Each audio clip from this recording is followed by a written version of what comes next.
महेंद्र डोलास उर्फ माया भाई। माया डोलास मुंबई का एक बहुत बड़ा गैंगस्टर था। एक छोटा सा बच्चा जिसने मुंबई अंडरवर्ल्ड पे अपना अच्छा खासा नाम बना लिया था।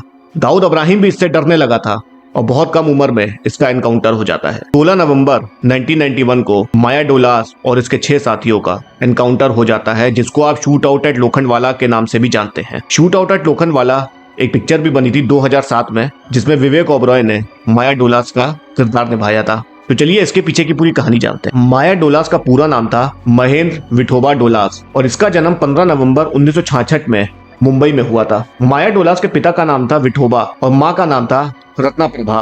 माया डोलास ने मुंबई के एक कॉलेज से ITI की डिग्री ली थी, लेकिन इसको पढ़ने लिखने का शौक नहीं था, तो लड़ाई झगड़े का ज्यादा शौक था। शुरुआत से ही इसके बहुत झगड़े हुआ करते थे, छोटी छोटी बात पे इसको गुस्सा आता था। फिर इसको शौक चढ़ा अंडरवर्ल्ड में डॉन बनने का। फिर 1980 में ये जोशी गैंग को ज्वाइन करता है। जोशी गैंग 80 के दशक में एक बहुत बड़ा गैंग हुआ करता था। हालांकि 80 से 90 के दशक में मुंबई में बहुत बड़े बड़े गैंगस्टर हुआ करते थे, जैसे पठान गैंग था, मान्या सुरवे था, छोटा राजन था, दाऊद इब्राहिम था, इन सबका ही नाम चलता था। हर कोई इन लोग की गैंग को ज्वाइन करना चाहता था। वैसे ही एक जोशी गैंग भी था। माया डोलास जोशी गैंग के लिए रंगदारी का काम करता था, किडनैपिंग का काम करता था और बहुत सारे इलीगल काम करता था। ये जोशी गैंग की नजरों में सबसे बड़ा बनना चाहता था, लेकिन जोशी गैंग को भी मालूम नहीं था कि ये एक दिन जोशी गैंग के सारे मेंबर्स को हटा के खुद जोशी गैंग का लीडर बनेगा। 1980 से लेकर 1988 तक माया डोला जोशी गैंग में काम करता रहा, लेकिन 1988 में अशोक जोशी की हत्या कर दी जाती है। दरअसल हुआ क्या था, दाऊद इब्राहिम के 2 खास मेंबर थे। एक था रमा नायक, दूसरा था शरद शेट्टी। शरद शेट्टी और रमा नायक के बीच में एक जोगेश्वरी में जमीन थी, उस जमीन को लेकर विवाद चल रहा था। तो एक मीटिंग बुलाई गई दाऊद इब्राहिम के द्वारा और दोनों के बीच में सुलह करवाने की कोशिश की गई, लेकिन दोनों नहीं माने। फिर जो दाऊद इब्राहिम का राइट हैंड था, छोटा राजन, उसने ये फैसला किया कि जो जमीन है वो शरद शेट्टी को मिलेगी। इससे रमा नायक बहुत बिगड़ गया था, फिर वो गुस्से में वहां से चला गया। रमा नायक ने सोचा कि दाऊद इब्राहिम से बदला लेना है। अब दाऊद इब्राहिम का जो सबसे बड़ा राइवल था जोशी गैंग, रमा नायक जोशी गैंग से हाथ मिला लेता है और जोशी गैंग से बोलता है कि दाऊद इब्राहिम को सबक सिखाया जाए। लेकिन दाऊद इब्राहिम की नजरों में जो भी एक बार गिर जाता था, दाऊद इब्राहिम उसे मरवा देता था। अब 21 जुलाई 1988 को नागरपाला पुलिस स्टेशन में एक कॉल आता है और पुलिस वालों को यह बताया गया कि रमा नायक चैम्बूर के एक सैलून में बाल कटाने गया है। पुलिस चैम्बूर पहुंचती है और रमा नायक और पुलिस के बीच में मुठभेड़ होती है, जिसमें रमा नायक का एनकाउंटर कर दिया जाता है। अब दाऊद इब्राहिम का जो दूसरा दुश्मन था अशोक जोशी, उसकी बारी थी। 4 दिसंबर 1988 को अशोक जोशी अपनी मारुति कार से पुणे जा रहा था और 15 हमलावर अशोक जोशी की कार का पीछा करते हैं। अब उन 15 हमलावरों ने पनवेल के पास अशोक जोशी की कार को ओवरटेक किया और उस पर ताबड़तोड़ फायरिंग कर दी और उसकी हत्या कर दी। और जोशी की गाड़ी पर 180 गोलियां दागी गई थी, तो जोशी के बचने का कोई सवाल ही नहीं पैदा होता था। दाऊद इब्राहिम के दोनों दुश्मन रमा नायक और अशोक जोशी ये खत्म हो चुके थे, लेकिन अब एक और दुश्मन आना था, माया डोलास। माया डोलास का रास्ता साफ हो गया था, क्योंकि जोशी गैंग का जो लीडर था अशोक जोशी, वो मर चुका था। अब माया डोलास ने जोशी गैंग के मेंबर्स को रास्ते से हटा के जोशी गैंग के सारे इलाकों को हथिया लिया था। अब माया डोलास की मुलाकात होती है दिलीप बुआ से। दिलीप बुआ भी एक हिस्ट्री शीटर था और दोनों की दोस्ती इतनी गहरी हो गई थी कि सब बोलते थे कि ये तो जय वीरू की जोड़ी है। जब दाऊद इब्राहिम ने माया डोलास को देखा तो दाऊद इब्राहिम ने माया डोलास को अपने साथ जोड़ लिया और माया डोलास दाऊद इब्राहिम के लिए काम करने लगा था। लेकिन माया डोलास और दिलीप बुआ इतने ताकतवर हो गए थे कि दोनों अंडरवर्ल्ड पे राज करने लगे थे और दाऊद इब्राहिम ये देख के डरने लगा था। दाऊद इब्राहिम को ये लगने लगा था कि अगर माया डोलास आगे तक रुक गया तो उसका वर्चस्व पूरे अंडरवर्ल्ड के ऊपर से खत्म हो जाएगा, क्योंकि माया डोलास दाऊद इब्राहिम को भी चैलेंज करने लगा था। दाऊद इब्राहिम की कोई बात नहीं मानता था, तो दाऊद इब्राहिम को यह देख के अच्छा नहीं लगता था।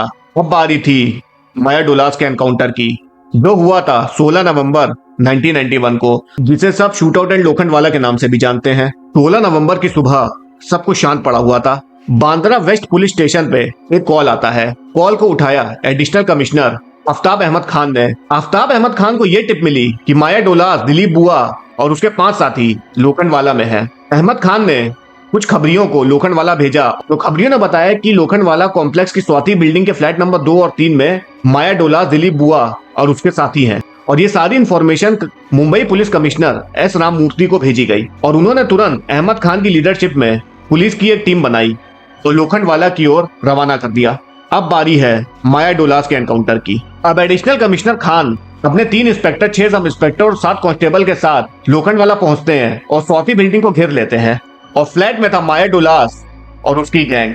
जिस फ्लैट में माया डोलास छुपा हुआ था, उस फ्लैट में 2 दरवाजे थे और एक दरवाजा बाहर की ओर जाता था। तो पुलिस ने 2 टीमें बनाई और एक एक टीम फ्लैट के दरवाजों के बाहर तैनात कर दी गई और एक और टीम बनाई गई थी जो पुलिस को कवर कर रही थी। 1 बज रहे थे दोपहर के। इंस्पेक्टर कावी अपने साथी इंस्पेक्टर के साथ फ्लैट के दरवाजे पर गए और अंदर टीवी चल रहा था। दोनों ने दरवाजों को धक्का देने की कोशिश की, तभी अंदर से फायरिंग शुरू कर दी गई और एक गोली सब इंस्पेक्टर झुंझुन राव के सीने पे लगी और एक गोली कावी के दाहिने हाथ को छूकर निकल गई।